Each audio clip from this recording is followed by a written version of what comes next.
Hi, welcome back to Live and Breathe Horses at Centre Creste La Luce. We're going on with our series about ghost, spooky places, scary things, horse-eating objects, all kinds of things that scare our horse. Last time we looked at 3 more slightly practical things we can do. Today we're going to look at another 3 things.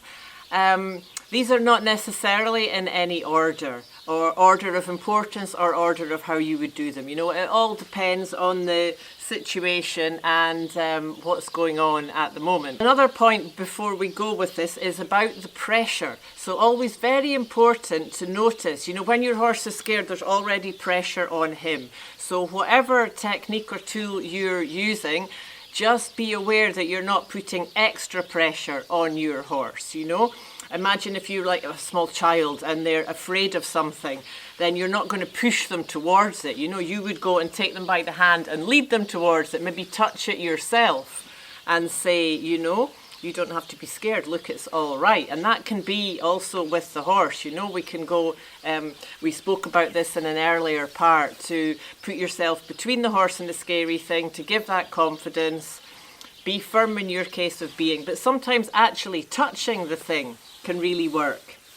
So another technique could be to do your groundwork exercises, you know, to really get control of the feet. So especially if the horse goes into freeze and they just block up, to get the feet moving, you know, and when the horse doesn't know what to do and then he's going to run off, you know, sometimes just to teach him, actually, you can relax your legs and move your feet here and move your feet there.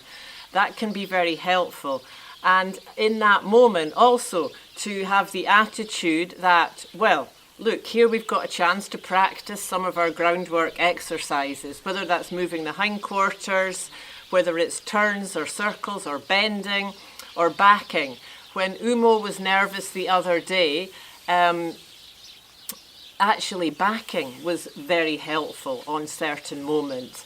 Just in different situations around the thing, even away from the thing, you know, as soon as he stopped, to keep the feet moving rather than freezing. So move back and then can we come an extra step forward and go back again and come an extra step forward. So yes, taking control of the feet, focusing on the feet is actually in all we do. Everything with the horse, always very important, but the more stressy situation, the more we can take our focus onto that. So another helpful thing can be humming or singing. Now possibly a lot of you do this naturally anyway. If I'm out riding out alone with a young horse, well, because they get more spooky when they're alone, and also I don't like to torture other people with my singing, although the horses don't seem to mind. And it always comes to me traditional Scottish songs for some weird reason. But that can be very helpful and can really bring us down. And even having a song, you know, and singing that when your horse is calm, and they can relate that to being calm. I had a horse that got very, very, very, very nervous in the exhibitions. And when, of course, we were doing, this was with a quadro, you know, with 6 horses. So we had to practice it many, many, many, many times. So the horse actually knew the music very well. And sometimes he could be very stressed and upset and nervous. And when the music came, he was like, okay, now I know what's going on. So that can be a good thing to try, singing or humming. Both, apart from giving a maybe feeling of safety to our horse, from ourselves, it tends to take you down to being more grounded and your awareness down in your centre. So with the humming especially, if you think of the noise coming from really deep down in your body and a bit vibrating in your chest. When I was a child, the stables where I grew up in Scotland, the owner of the stables, he always hummed around the horses. Kind of Scottish. I don't think it matters so much what you hum. If you're enjoying it and it feels good, that's what matters.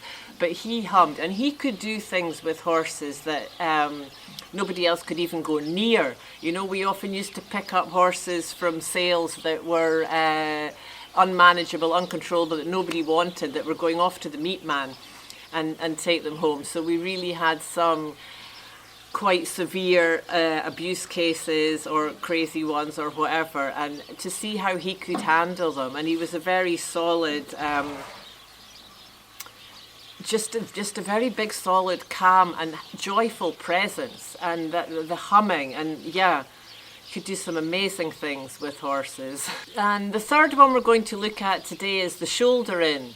So groundwork, but also maybe this is more for the riding. So shoulder in or counter shoulder in.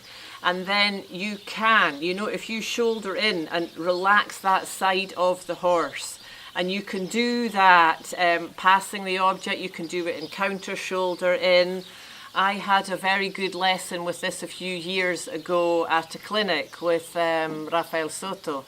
And there was a huge thunderstorm, and there was an indoor school with a roof, but no walls. So the rain was actually coming in, and everybody said, oh my God, I'm not riding in that. So I said, I'll ride, because I saw an opportunity in this.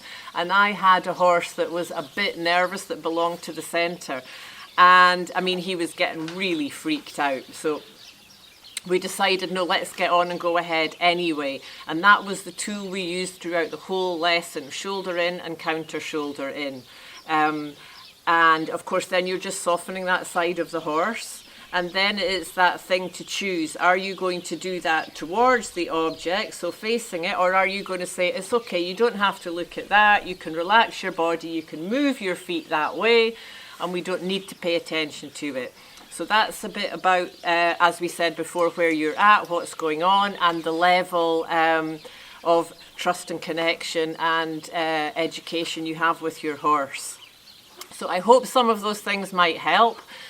Please let us know if you have any other tips, and we're going to come back with a few more in the next session. So thank you for being with us today. Keep on tuning into the light, and we'll see you next time.